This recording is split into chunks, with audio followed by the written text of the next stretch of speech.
Unang araw ng Brigada Eskwela sa Baguio City naging matagumpay. Ilang grupo mula sa iba't ibang sektor aktibong nakiisa. Ang detalye sa ulat ni Jonathan Lianes ng PTV Davao.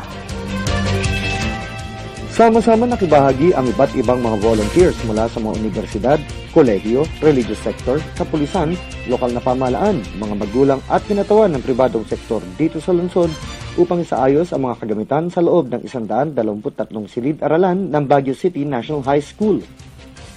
Sa unang araw ng taon ng Brigada Eskwela, sinabi ni BCNHS Principal Dr. Elma Donaal na ang taon ng paglilinis at pagkukumpuni sa nasabing paaralan ay bilang paghahanda sa nalalapit na pagbubukas ng school year 2014-2015 sa ika-2 ng Hunyo ng taong kasalukuyan.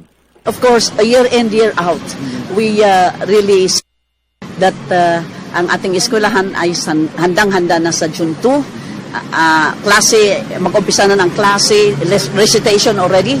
The teachers will be preparing their lesson plans and their lessons next week because we will have our balik eskwela orientation and training to all our teachers who went on vacation for 2 months so that they will be refreshed and they will still come back to reality that we are back to work. Kaugnay nito, bagamat pinasimulan na ang pagpapatayo ng 3 karagdagang silid-aralan na inaasahang tutulong sa suliranin hinggil sa student-is-to-classroom ratio, mangangailangan pa na humigit sa 27 silid-aralan ng BCNHS upang makamit ang 50 students per classroom ratio. Noong nakarang taon, umabot sa 8,000 ang bilang ng mga mag-aaral ng BCNHS kasama na ang 2 annexes nito. Sakali niyang tumaas ang bilang ng mga mag-aaral sa taong ito, handang tanggapin ng nasabing paaralan ang mahigit sa 12,000 mga mag-aaral na inaasang papasok sa school year 2015 sa BCNHS.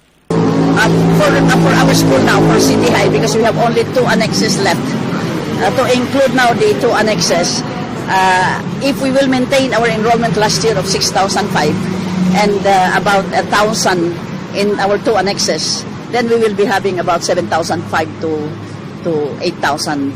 Unlike before that we even exceeded the 10,000 mark to 12. Mula sa lungsod ng Baguio at para sa Telebisyon ng Bayan, Jonathan Lianes.